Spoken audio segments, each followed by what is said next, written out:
우리가 지금은 나그네 되어도 화려한 천국에 먼저 나가리니 이 세상 있을 때 주 예수 위하여 끝까지 힘써 일하세. 이 시간 선교하는 교회라는 제목으로 하나님의 말씀을 대언해 드립니다. 요즘 한국 교회 교인들을 보면 패배주의가 무엇인가 하는 것을 보게 합니다. 패배주의에 빠진 사람들의 입에서는 이런 말이 바로 수월하게 나오고 있습니다. 하나님의 말씀이 이 세상에서 승리하기는커녕 패배하고 겨우 간신히 명맥만을 이어가고 있다. 한국 교회는 그저 그림자만 남고 알맹이가 사라진 지 오래다 라고 이렇게 입을 모아 말합니다. 또 어떤 사람들은 안타깝게도 영적 불간증에 대해서 토로합니다. 사회가 썩어 있고 온갖 비리와 부조리가 만연해도 기독교인들은 전혀 책임감을 느끼지 않고 자신만 또 자신이 속한 교회만 편안하게 살아간다 하는 뜻으로 그렇게 말합니다. 또 기독교 사회학자들은 말하기를 교회가 기독교 개토 현상을 일으키고 있다라고 비아냥거립니다. 여러분, 이 개토 현상이라는 것은 뭐냐면 유대인들이 과거에 게토라는 그 이탈리아 1600년대죠. 이탈리아 게토라는 곳에서부터 집단 거주지를 활성화하면서 그것이 나중에는 전 세계로 나갔을 때 그냥 모든 유대인들이라든지 소수민족이 자신들의 어떤 종교, 자신들의 이익만을 추구하면서 똘똘 뭉친 그런 단체를 가리켜서 그냥 일반화시킨 단어가 게토라는 겁니다. 어쨌든 이처럼 이 게토화 현상이 나타나면 자기끼리만의 교제를 나누고 그 안에서 행복감을 느끼고 밖으로는 나가려 하지도 않는, 그리고 또한 사회 전반에 걸쳐서도 전혀 관심이 없는 상태를 말합니다. 그러니까 패배주의에 빠진 한국 교회가 게토화 현상을 일으키면서 한마디로 이 사회의 현상에 대해서는 무시하고 있다. 그렇게 안타까운 이야기들을 우리가 봅니다. 그런데 여러분, 기독교는 생리적으로 그러한 것이 아닙니다. 기독교의 본래의 성격은 transforming power죠. transforming이라는 것은 변화를 시키는 것을 말합니다. 그러니까 변화를 시켜 나가는 힘을 가진 단체가 누구라고요? 교회입니다. 기독교는 결코 굴복할 수 없는 하나님 나라 백성 공동체가 되어야 합니다. 기독교는 아닌 것에 대해서는 아니라고 분명히 말해야 될 수 있고, 우리가 때로는 목숨을 걸고라도 변화시킬 수 있는 힘을 갖게 될 때 비로소 기독교인이요 그것이 교회라 말할 수 있는 겁니다. 지금처럼 대한민국이 체제적으로 흔들린 적이 또 있을까 싶습니다. 마치 6.25 전쟁이 터지기 바로 그전처럼 이 땅을 공산화하고 싶어 했던 많은 무리들이 결국은 문제를 일으켰던 그 1950년 바로 전과 같이 지금도 말하자면 체제 전쟁이라는 말까지 이제는 우리가 그것을 거부할 길이 없습니다. 처음에는 설마 그럴 수 있을까? 저들이 아무리 그래도 대한민국 사람들인데 그렇게까지 공산화라든지 사회주의화 이것을 저들이 생각이나 할 수 있을까라고 했지만, 우리가 보건대 정말 이 상태에서 전혀 정치라고 하는 기술은 협치하는 기술이 있어야 되는데 협치도 하지 않고 입법도 독주하고 있고 예산에 관해서도 모든 면에서 이것을 끝까지 그들 스스로가 밀어붙이다가 이제는 대통령 탄핵까지 오게 된 것입니다. 대한민국 체제가 너무나도 어려울 정도로 정말 이 대한민국이 역사상 이렇게 어려운 적이 있는가 싶을 만큼 큰 위기의 상황에 있습니다. 자, 이럴 때 교회는 가만히 있어서는 안 되죠. 여러분도 아시는 것처럼 교회라고 하는 것은 말씀드린 일어날 수 있는 것이 교회입니다. 그래서 전국에서 지금 Save Korea라는 이름으로 하나님 이 대한민국을 구원하소서 Save Korea라는 그 주제를 가지고 일어나서 기도를 시작했고, 그러다 보니까는 국민들 중에 기독교인도 있지만 기독교인이 아닌 사람들조차도 관심을 갖게 되는 것이죠. 여러분, 종교 개혁이라는 것이 무엇인지 아시죠? 종교 개혁은 다른 거 아닙니다. 아닌 것에 대해서 아니라고 말했던 것이 종교 개혁입니다. 종교 개혁을 했던 사람들의 별명이 뭔지 아시죠? 프로테스탄트입니다. 영어로 프로테스탄트라는 이 뜻은 뭐냐면 항의하는 자라는 거죠. 참지를 못하겠다는 거예요. 천주교의 불의와 그들의 신비주의와 이 교회를 흔들고 교황을 중심으로 해서 돈을 긁어 모으기에 정신없는 기독교회를, 천주교회를 향해서 더 이상은 참지 못하겠소 항의합니다. 프로테스탄팅 하는 거죠. 이게 바로 개신교의 본래 교회의 모습이었습니다. 그렇다면 우리는 개신교의 교인으로서 분명히 say no to no, 아닌 것은 아니라고 말할 수 있어야 우리가 비로소 하나님 앞에 온전한 교회의 모습, 그리스도인의 모습을 가질 수가 있는 거죠. 그래서 저는 이 프로테스탄트의 힘은 아닌 것을 향해 아니라고 분명히 말할 수 있어야 되는데, 자, 그러면 무엇이 아니라 하는 것임을 여러분 아셔야 돼요. 왜 지금 이 대한민국뿐만 아니라 또 미국 그리고 온 유럽 전 세계가 왜 이렇게까지 도덕적으로 무너지고 힘들어지고, 그리고서는 모든 것들이 마치 해방이라는 단어 하나로 모든 하나님의 질서를 무너뜨리고 있는지를 보셔야 합니다. 에베소서 말씀 보세요. 에베소서 2장에 보시게 되면 2절 말씀에 이런 말씀이 나옵니다. 다 같이 한번 읽겠습니다. 시작. 그때 너희는 그 가운데서 행하여 이 세상 풍조를 따르고 공중의 권세자 분자를 따라가니 곧 지금 불순종의 아이들 가운데서 역사하는 영이라. 아멘. 보시면 그때 너희는 그 가운데서 행하는데, 자, 무엇을 따르고? 이 세상 풍조를 따른다. 이 세상 풍조를 따른다는 말이 중국식 표현도 섞여 있다 보니까 좀 이해가 어렵죠. 근데 영어는 굉장히 쉬워요. The ways of this world. 이 세상이 살아가는 방법이에요. 이 세상에서 사람들이 살아가는 그 방법을, 풍조를 따르고, 그리고 그것을 누가 한 손에 움켜잡고 있다고요? 공중의 권세 잡은 자, 누굽니까? 마귀입니다. 악한 영을 말합니다. 바로 불순종하는 가운데 있는 악한 영의 역사가 이 세상을 따라 살도록 그렇게 온 세상 사람들을 세뇌시키고, 또 정치가들을 통해서, 운동가, 연예인들을 통해서 사람들의 브레인워시죠. 머리를, 뇌를 완전히 그냥 씻어버리는 거예요. 그래서 그 사람들로 하여금 세뇌를 시키고 있다라고 말할 수 있는 겁니다. 여러분, 마귀라고 하는 존재가 보세요. 이 세상 풍조를 따르게 하는 그 방법을 통해서 두 가지를 사용하고 있습니다. 첫째는 이 사회적인 구조죠. 소셜 시스템입니다. 사회적인 구조를 통해서, 다른 하나는 개인적인 것들을 통해서 우리에게 항상 끝없이 우리를 세상 풍조를 따르도록 만들어버리죠. 여러분, 이 구조적인 이런 시험이라는 게 어떤 거냐면, 예를 들면 사람들이 살면서 그러죠.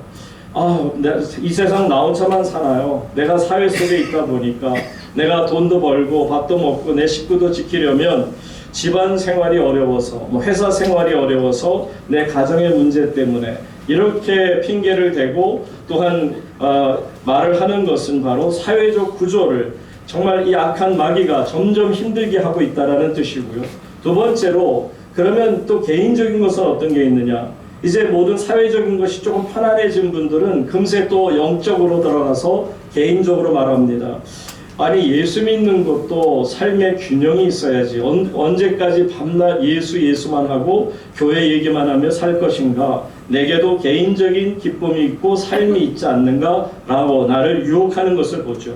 자, 이처럼 마귀라고 하는 공중권세 잡은 자가 세상 풍조를 따르게 하는 데 있어서 두 가지로 사회적 구조와 그리고 개인적인 일에 대해서 사람들을 끌고 나가고 있음을 보게 되죠. 여러분, 거기에 결론이 그겁니다. 마귀는 이 세상을 세우는 게 아니라 무너뜨리는 것이 그들이 원하는 방법 아니겠습니까? 그러다 보니까 그들이 정말 어떻게 해서든지 이 세상을 무너뜨릴 방법을 찾다 보니까 별희한한 방법들이 많죠. 요즘 전 세계 화두는 바로 동성연애입니다.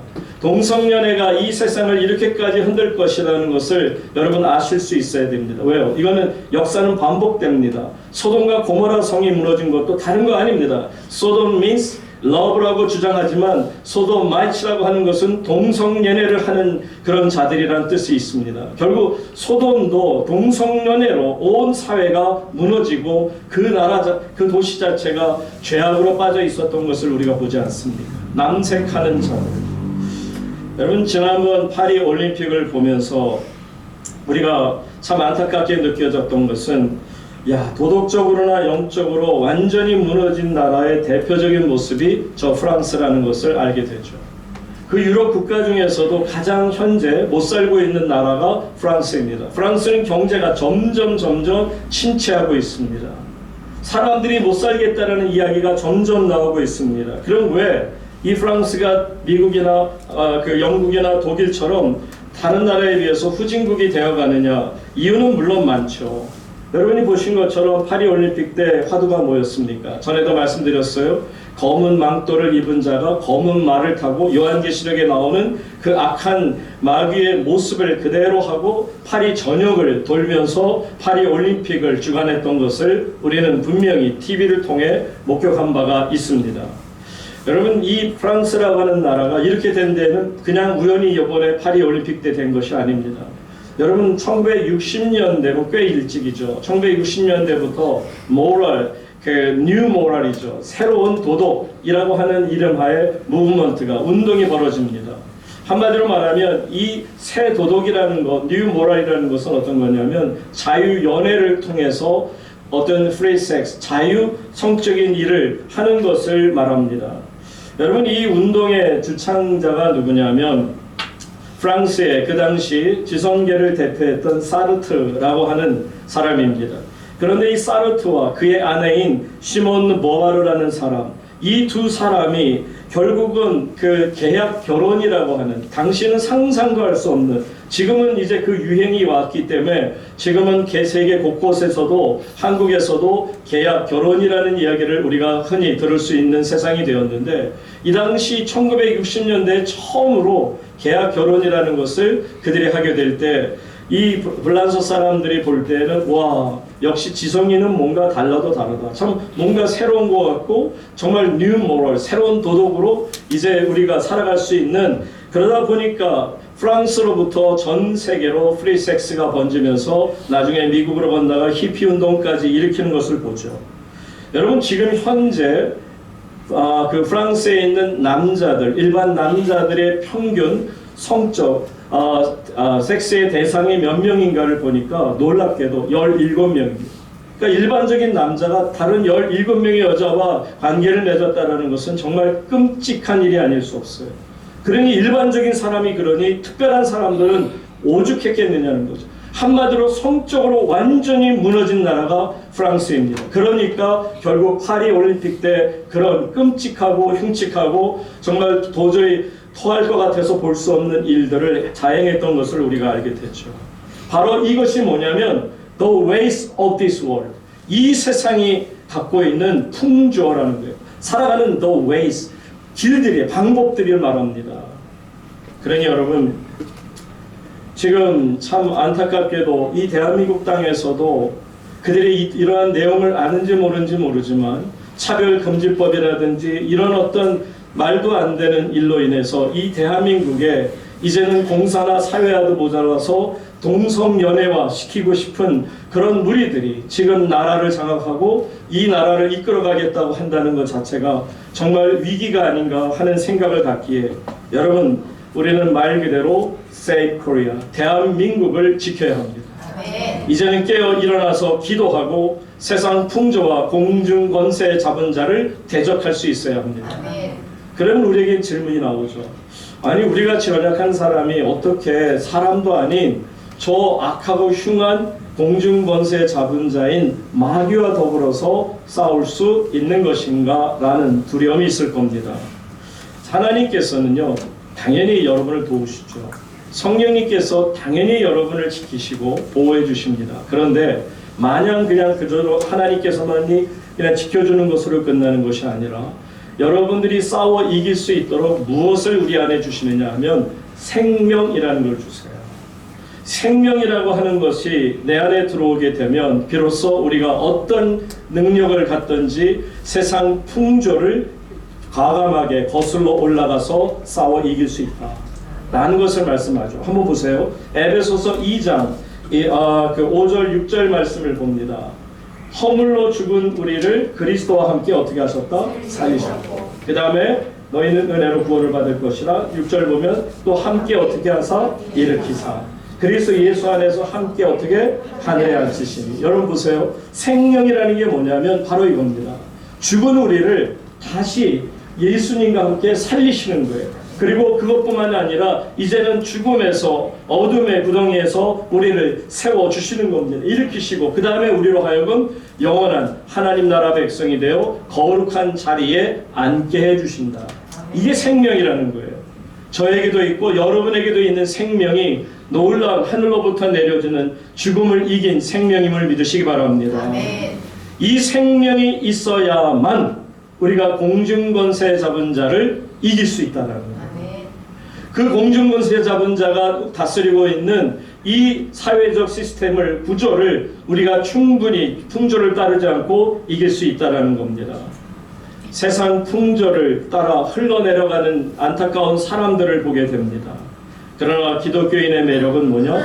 그 정말 불사를, 그 사회 세상 풍조의 물결을 싸워 이겨나가는, 헤쳐나가는 그 모습이죠. 전에도 말씀드린 것처럼 통나무와 송사리의 차이가 무엇인가를 여러분 아시죠? 통나무는 너무너무 무겁습니다. 수백 킬로에 달합니다. 그래도 그 통나무를 물에다가 내려놓으면 그대로 물결을 따라 밑으로 흘러내려갑니다. 왜 그 이유가 무엇일까요? 바로 생명이 없기 때문이라는 것을 아셔야 합니다. 생명이 없으니까 그대로 물에 내려놓으면 그대로 물결을 따라 세상 풍조를 따라 흘러가는 모습을 보여주는 거죠. 그런데 송사리는 정말 크기도 작고 몸무게도 몇 그램도 안 되는 작은 것에 불과합니다. 그런데 놀랍게도 물살을 헤치고 거슬러 올라가는 모습을 볼 수 있습니다. 그 이유는 뭐냐? 생명이 있다는 거죠. 여러분, 생명이 있다는 것이 이런 것입니다. 여러분 안에 생명이 있다면, 그리스도의 생명이 있다면 여러분 세상 풍조를 여러분 얼마든지 이겨나갈 수 있음을 믿으시기 바랍니다. 아멘. 우리에게는 세상 풍조를 거슬러 올라갈 수 있는, 그러니까 the ways of this world가 아닌 the ways of the Lord, 예수 그리스도 우리의 주님의 방법대로 살아갈 수 있음을 믿으시기 바랍니다. 아멘. 그러므로 교회의 핵심 역시도 뭐냐? 생명력이에요. 우리 우물교회가 작은 교회에 불과하지만 우리 교회 안에 생명이 있기를 주의 이름으로 축복합니다. 아멘. 몸집이 크다고, 교회인 수가 많다고, 예산이 많다고 해서 하나님 앞에 온전한 교회가 될 수 없습니다. 온전한 교회는 그 속에 생명이 있음을 믿으시기 바랍니다. 아멘. 생명이 있는 교회라는 건 다른 거 아니에요. 여러분들 비록 일주일에 드리는 이 한 시간의 주일 예배지만 이 예배 시간에 참여하는 것만으로도 많은 은혜가 여러분 심령을 사로잡기를 주의 이름으로 축복합니다. 아멘. 그러면 생명이 살아나는 거예요. 아멘.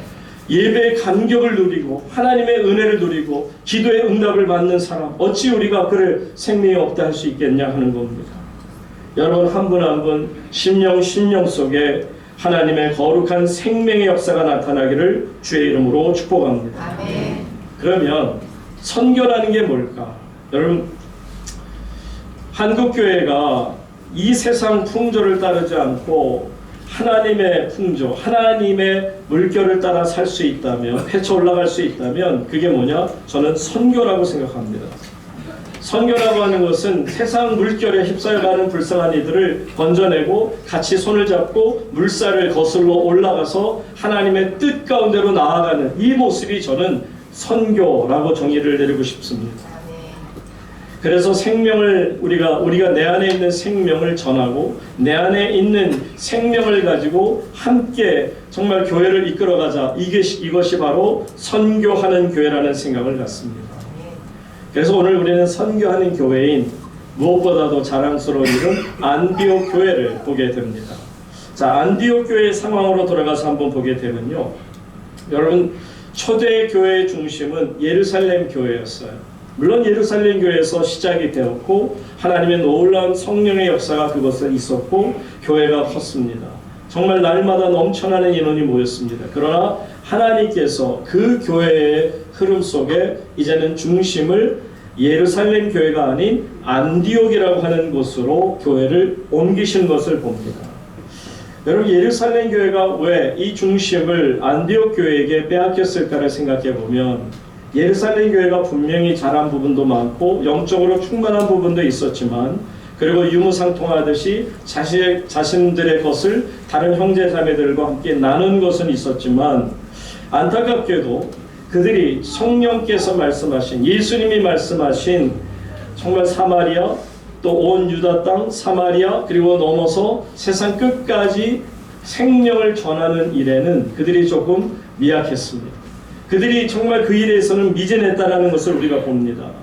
그래서 하나님께서는 끝없이 그들로 사마리아로 온 세상으로 나아가라고 말씀했음에도 그들이 예루살렘에서 여기가 좋사오니 하고 자신들만의 어떤 그 개토와 현상을 일으킬 때 하나님께서 핍박이라고 하는 무서운 채찍을 쾅 하고 내리시는 순간 그들이 흩어지게 됩니다. 사마리아로, 또한 가이사랴로, 구브로로, 그리고 오늘 우리가 보고자 하는 안디옥까지 수많은 유대인들, 또 그 중에 그리스도인들이 흩어지는 것을 보게 되죠.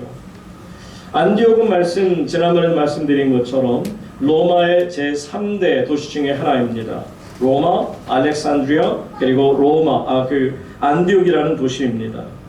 이 안디옥이라는 도시가 당시에 50만 명이나 거주했다는 거 보면 예루살렘하고는 비교할 수 없을 정도로 큰 대도시인 것을 알게 됐죠. 그런데 놀랍게도 그 대도시 가운데 안디옥 교회가 세워지고요. 그 교회에서 비로소 우리가 지난번에도 말씀드렸죠. 크리스티아누스, 신앙인, 그리스도인이 되는 것을 우리가 보게 됩니다.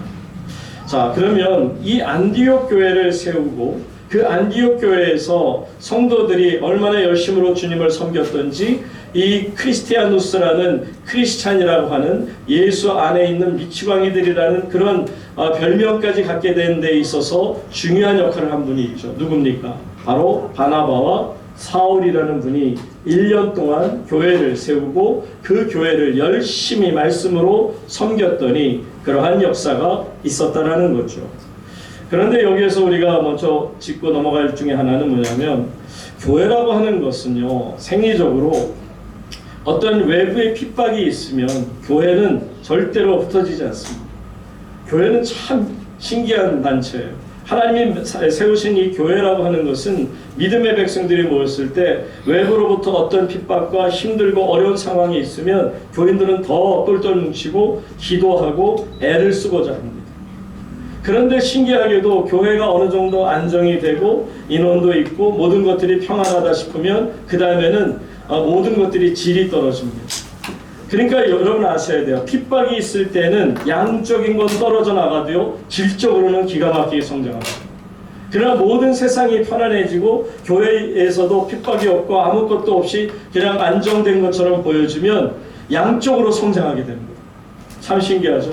핍박이 있을 때는 양적인 것은 떠나가고 질적으로 새로워지지만 우리가 평안해질 때는 양적으로 점점 성장합니다. 근데 양적으로 성장하다 보면 어떤 일이 벌어져요? 질적으로 한없이 떨어지는 것도 우리가 볼 수가 있습니다. 이게 교회의 생리입니다. 그러니까 교회가 평안하다고 하는 것이 그저 마냥 좋은 것이만일 수 없어요. 그러니까 여러분들, 우리 교회가 평안합니다. 정말 우물교회는 어느 교회 어디다 내놔도 정말 평안한 교회 맞습니다. 그럼에도 불구하고 우리는 하나님 안에서 더 신중해야 되고 하나님 앞에 더 무릎을 꿇어야 되고 하나님 앞에 더 열심으로 하나님을 섬겨야 될 줄로 믿습니다. 이처럼 그 안디옥 교회를 세워주신 하나님, 핍박을 통해서 이제 안디옥 교회를 세우셨는데, 이 안디옥 교회가 세워지고 1년 동안도 수많은 핍박이 있었어요. 바로 그 중심에는 누가 있었다? 지난주 말씀을 들었죠. 헤롯 왕이라는 자가 있었고, 그 헤롯 왕이 헤롯 대왕의 손자라고 그랬죠. 자, 헤롯 왕이라고 하는 자가 얼마나 교회를 핍박했는지요. 그러다가 그가 결국 하나님의 심판을 받아 몸이 벌레가 먹는 그런 끔찍한 죽음을 당하게 됩니다. 자, 그리고 나니까 결국 교회가 어느 정도 안정이 되어가는 거죠. 그럼 백낙준 박사님, 역사가로서 교회를 신앙인이기도 하셨고요. 그러면서 그분이 뭐라고 말하냐면, 한국교회는 1907년 평양 대부흥운동의 영향을 받아서 너무나도 큰 은혜를 받았다는 거예요. 원산을 비롯해서 수많은 곳으로 교회가 우후죽순 그냥 하나님의 은혜 가운데 교회들이 막 퍼져나가기 시작합니다. 그러니까 교회가 나름대로 부흥했다라고 느껴질 때 엄청난 핍박이 있었죠. 105인 사건 여러분 들어보셨어요? 105명의 그 그리스도인들이 순교를 당하는 일이 벌어지게 됩니다. 철퇴를 맞은 거예요. 꽝 하고 철퇴를 맞는 순간에 어떤 일이 벌어졌느냐 하면 교인들이 쫙 갈라져서 교회를 떠나는 분들이 있고 교회를 더 지키려고 하는 분들이 있어요. 자, 그 당시 백낙중 박사에 의하면 두 종류의 교인이 있었다는 거예요. 핍박이 오기 전에 어떤 종류의 교인이냐면 첫째는 개화교인. 개화라는 말 자체가 뭐냐? 어떤 문명을 새롭게 받아들이기를 원하는 거예요. 새로운 문화로 문을 여는 거죠. 그러니까 그 당시 조선시대에 그 어둠 땅에 서양 선교사님들이 와서 서양 문화를 일으키는 것처럼 보여주거든요. 영어도 하게 되고 그러니까 이분들이 그 크리스찬이라고 개화교인이라고 하는 분들은 그냥 말 그대로 그냥 좋아서 서양 문화가 좋아서 서양 문물을 좀 받아들이고 싶은 마음으로 교회에 나오는 분들이 있고 다른 분들은 말 그대로 순수한 신앙을 가진 크리스찬들이 있었습니다. 그러니까 보세요. 자, 이제 105인 사건이 순교하는 무서운 사건이 꽝 하고 한국 교회에 떨어지게 될 때 두 가지로 나타났죠. 개화교인들은 교회를 다 떠나고 맙니다. 그리고 결국은 누가 남죠? 진정한 순전한 그리스도인들만이 교회를 남아서 교회를 지키다 보니까 한국 교회가 더 열심으로 그 순수한 신앙을 가진 자들의 기도로 말미암아서 오늘날 이처럼 세계 교회 가운데 우뚝 서게 하신 줄로 믿습니다. 이처럼 하나님의 핍박이라고 하는 것 자체가 우리로 하여금 하나님 앞에 온전히 서도록 만들죠. 자, 그런데 이런 시험들이 다 지나가고 나니 이제는 양쪽으로 성장하는 일이 남죠. 영적으로 정말 많이 성장했어요. 자, 오늘 본문으로 돌아와서 볼게요. 먼저 2절과 3절의 말씀을 한번 보겠습니다. 본문 2절 3절에 보면 주를 섬겨 금식할 때 죄송합니다. 1절 다 같이 보겠습니다. 1절 다 같이 시작. 안디옥 교회에 선지자들과 교사들이 있으니 곧 바나바와 니게르라 하는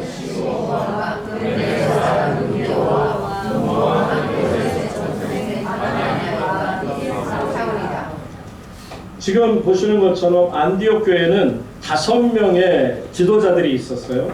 바나바, 그 니게르는 흑인을 뜻하는 거죠. 니그로라는 영어의 단어가 나옵니다만 어쨌든 이 흑인인 시므온, 그리고 구레네 사람 그 루기오, 그리고 분봉한 헤롯의 젖동생 마나인. 그러니까 바나바, 시므온, 루기오, 마나인, 그리고 마지막으로 사울이라는 5명의 지도자들이 그 안에 있었음을 보게 됩니다. 그런데 2절에 가서 보시면 놀라운 일이 벌어져요. 이 5명의 지도자들 가운데 주를 섬겨 금식할 때 성령이 말씀하세요. 이것은 이 5명의 지도자들과 온 교회에 성령님께서 말씀하시는 겁니다. 뭐라고요? 내가 불러시키는 일을 위하여 누구를 따로 세우라? 바나바와 사울을 따로 세우라 하니. 여러분, 교회 안에는요 1절로 다시 가서 보시지만 이렇게 5명의 지도자들이 있다는 것은 뭐냐? 교회라고 하는 것은 교회를 책임지는 사람들이 분명히 있어요.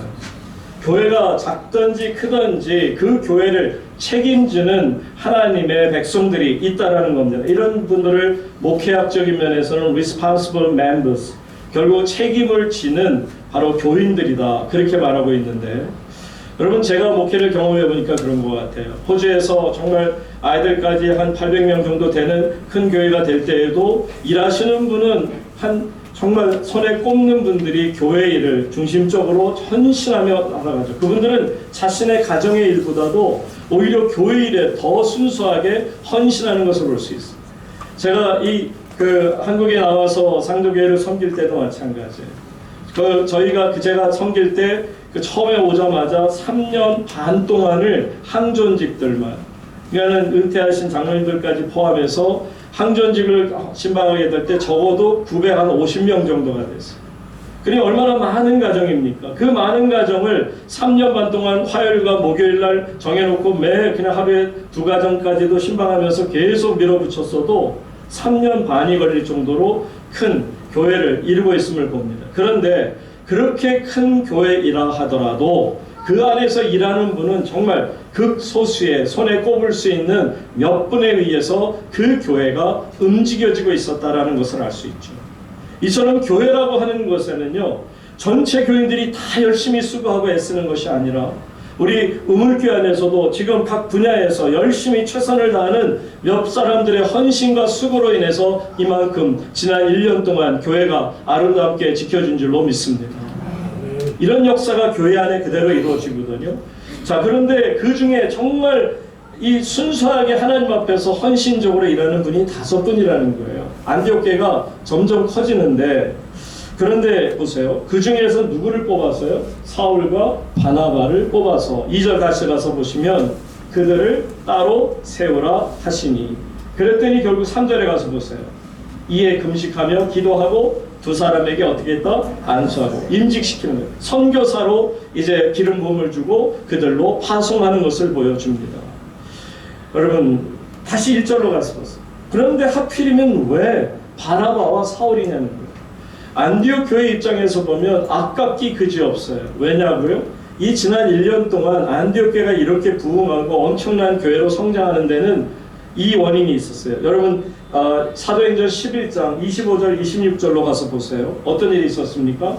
바나바가 사울을 찾으러 다소에 가서, 자, 만남에 안디옥에 데리고 와서 둘이라는 건 누구예요? 바나바와 사울, 곧 바울이죠. 이 두 사람이 교회에 1년간 모여 있어 큰 무리를 가르쳤고 제자들이 안디옥에서 비로소 그리스도인이라 일컬음을 받게 되었다. 여러분, 이처럼 바나바와 바울, 사울이라는 이 두 분을 이 안디옥 교회에서 다시 1절로 돌아가서 보세요. 안디옥 교회에서 뺄래야 뺄 수가 없는 분들입니다. 이분들이 빠지면은 교회가 무너질 것 같은 두려움까지 가지게 되는 그런 분들이라는 것을 압니다. 그런데 참 떠나보내는 안디옥 교회도 그렇고요. 떠나는 바울과 그 바나바도 마찬가지입니다. 다른 이유 아니에요. 2절에 가서 보시게 되는 것처럼 성령이 이르시되, 성령이 말씀하셨기에 교회, 안디옥 교회도 그 순종을 하였고요. 또한 바나바와 바울도 하나님 안에서 순종하고 있는 것을 보게 됩니다. 이런 면에서 참 위대한 사람들이다, 참 너무나도 멋진 교회다라는 생각을 갖게 됩니다. 안디옥에 할 일이 참 많습니다. 아직도 두 분이 이제 세워진 지 얼마 되지도 않았고 그분들로 인해서 수많은 영향력을 행사해서 교회가 여기까지 이렇게 부흥했습니다. 아깝죠. 안디옥 교인들 입장에서는 아쉽습니다. 그러나 섭섭하지만 가장 소중한 두 분을 선교사로 임직해서 기름 부어서 파송을 해야 합니다. 파송당하는 두 분도 마찬가지예요. 여기 가도 싸우니 할 수 있잖아요. 사실 어딜 가도 이런 정말 은혜를 누릴까? 이제 새로운 곳에 가면 반기지 않는 사람들 가운데 들어가서 욕을 먹거나 침뱉음을 당하거나 두려운 일을 당할 수밖에 없는데, 그럼에도 불구하고 그들은 모든 것을 내려놓고 선교에 동참하는 거죠. 그래서 여러분, 안디옥 교회가 참 귀중한 것은 sending church, 보내는 교회, 선교의 중심이 됐단 말이에요. 그러니까 안디옥 교회라는 이름 자체는 성경에도 나오는 것처럼 세상 처음으로 나타난 선교하는 교회라는, 이 선교하는 교회로 인해 2000년이 흐른 오늘날 바로 대한민국에도 하나님의 교회가 이처럼 아름답게 세워진 줄로 믿으시기 바랍니다. 결국 교회라고 하는 것은 뭐를 말하냐면 하나님 나라 백성 공동체로서 성령의 음성을 들을 수 있어야 돼요. 성령의 음성을 들을 수 있어야 선교하는 교회가 될 수 있다는 것을 우리에게 보여줍니다. 이제 성령님께서 바울과 그 바나바를 따로 세우라, 그들로 하여금 기름을 부어 하나님의 나라가 열리게 하라 하는 거죠. 이제 드디어 세계 선교의 문이 열리는 것을 여러분들이 사도행전을 쭉 말씀을 들어오면서 이제 보게 됩니다. 정말 역사적인 순간입니다. 선교의 문이 열려지는 순간. 여러분, 전에도 말씀을 드린 바 있습니다만 교회는 두 종류의 교회가 있을 수 있는데, 하나는 흥왕하는 교회, 다른 하나는 멸망하는 교회, 두 교회만 있습니다. 문명도 그렇잖아요. 흥왕하는 문명이 있는가 하면 멸망하는 문명이 있음을 우리가 알아야 합니다. 여러분, 왜 로마가 흥왕했죠? 그들이 길을 닦았어요. 모든 길은 로마로 통한다라는 말이 나올 만큼 기가 막히게 길을 닦았어요. 제가 미국에서 LA에서 차를 빌려서 저 뉴욕까지, 그 다음에 토론토까지 올라갈 때 그 대륙을 횡단할 때 보았던 그 길은 상상 초월입니다. 호주같이 길이 좁은, 도로 좁은 곳에서 살다가 한국만 해도 아주 좁고, 그런데 미국 가서 경험한 그 크로스 컨트리 했던 그 대륙 횡단은 상상 초월입니다. 얼마나 길이 기가 막힌지요. 차도 별로 없는데도 길이 쭉쭉 뻗어 있고, 모든 차들이 얼마든지 열심히 달려도 전혀 문제가 없는, 미국이 발전한 것과 다른 게 아니에요. 서쪽과 동쪽을 잇는 철도와 더불어서 기가 막힌 고속도로가 전국적으로 정말 거미줄처럼 이어져 있기 때문이라는 것입니다. 그러니 문명이 발달할 수밖에 없고 모든 것이 성장할 수밖에 없었어요. 그런데 비해서 우리 대한민국뿐만 아니라 아시아는 산이 많아요.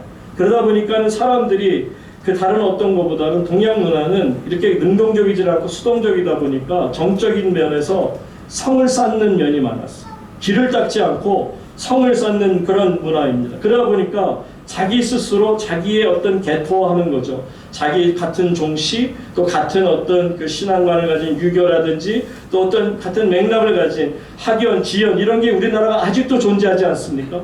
이런 것처럼 그런 자기 자신들이 갖는 개토화, 섹트화하는 이런 모습이 아직도 한국 사회에 있는 것처럼 이게 바로 성을 쌓는 문화라는 것을 알 수 있습니다. 이처럼 교회도 두 가지 문화가 있죠.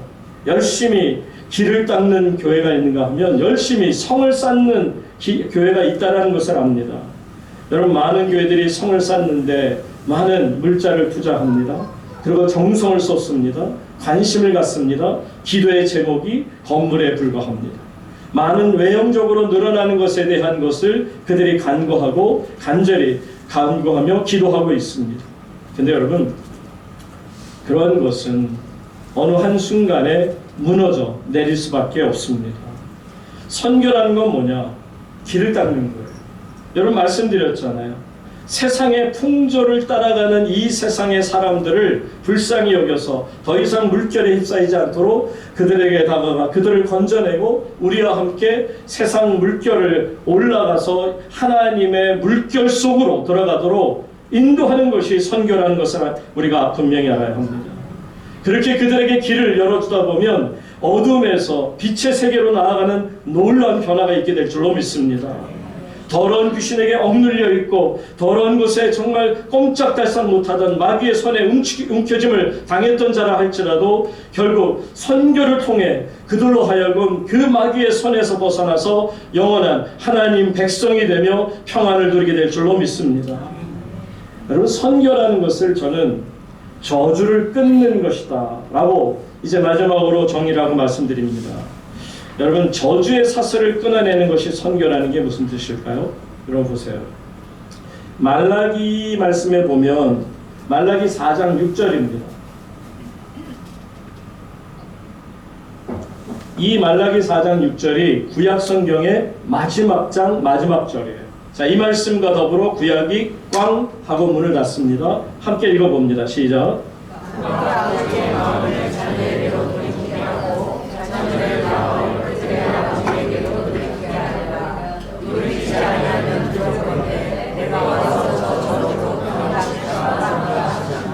선교라는 게 결국은 우리들의 마음을 돌이켜서 하나님께로 돌아가게 만드는 거죠. 세상 풍조를 떠나서 하나님의 풍조로, 하나님의 그 방법대로 살아가도록 우리를 이끌어가는 것인데, 근데 보세요. 그 이유가 뭐냐?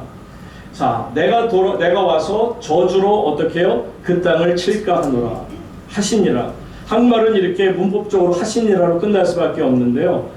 이 히브리 원어를 보게 되면 이렇게 끝납니다. et 하레치 그리고 헤렘이라고 돼요. et 하레치 헤렘이라고 하는 이 헤렘이라는 단어로 이 구약 성경의 마지막을 문을 닫아요. 그럼 이 헤렘이라는 뜻이 어떤 거냐? 이 헤렘이라는 것은 curse, 저주라는 뜻입니다. 그러니까 구약 성경 마지막이 말라기가 창세기로 시작된 그 말씀이 말라기 마지막에 가서 문을 꽝 닫을 때 저주라는 단어로 끊었다는 것은 무엇을 뜻합니까? 바로 예수 그리스도가 이 땅에 오셔서 저주의 사슬을 끊으셔야만 한다는 거예요. 그래서 선교가 뭐냐? 바로 이 저주의 사슬에 묶여있는 이 백성들을 살려내는 것이 뭐라? 선교라는 것을 아셔야 돼요. 우리에게 맡겨주신 선교라는 것은 죽음의 사슬에 묶여있는 자들, 더러운 귀신과 악한 마귀들에게 사로잡혀 있는 자들, 저주의 사슬에 묶여있는 자들을 풀어내는 것, 그래서 하나님의 나라로 그들을 이끌어가는 것이 선교라는 것임을 아실 수 있기를 바랍니다. 사랑하는 우물교회 성도님 여러분, 우물교회가 이처럼 하나님 안에서 하나님의 뜻 안에서 백성들을 이끌어가는 선교하는 교회가 되기를 주의 이름으로 축복합니다. 사도행전 20장 24절의 말씀처럼 내가 달려갈 길과 주 예수께 받은 사명 곧 하나님의 은혜의 복음을 증언하는 일을 마치려 하면은 나의 생명조차 조금도 귀한 것으로 여기지 아니하노라. 이 선교의 사명을 붙들고 마지막 순간까지 헌신하는 우리 우물교회 부족한 최승일 목사 또한 여러 성도님들이 되실 수 있기를 주의 이름으로 축복합니다. 기도하겠습니다. 하나님 아버지, 세상 물결이 온 대한민국을 덮고 말았습니다. 죄와 허물과 저주로 가득 찼습니다. 그것을 이끌어가는 자들이 있습니다. 이 나라를 마치 사회주의화시키고 싶은 욕망, 이 나라를 동성연애로 가득 차게 하려고 하는 정말 세상의 사주를 받은 세상의 방법대로 풍조를 따라가는 자들에 의해서 정말 이 대한민국의 위기의 상황에 놓이고 말았습니다. 하나님, 교회들이 일어나게 하시고 이 대한민국을 구원하도록 저희로 기도하게 하여 주시옵소서. 우리 우물교회도 매일 하나님 앞에서 이 나라와 민족을 위해 중보하는 교회가 되게 하여 주시옵소서. 또한 어둠에 있는 자들을 생명으로 이끌어 나가는 생명을 전하는 선교하는 교회가 되게 하여 주시옵소서. 예수님 거룩하신 이름으로 기도하옵나이다. 아멘.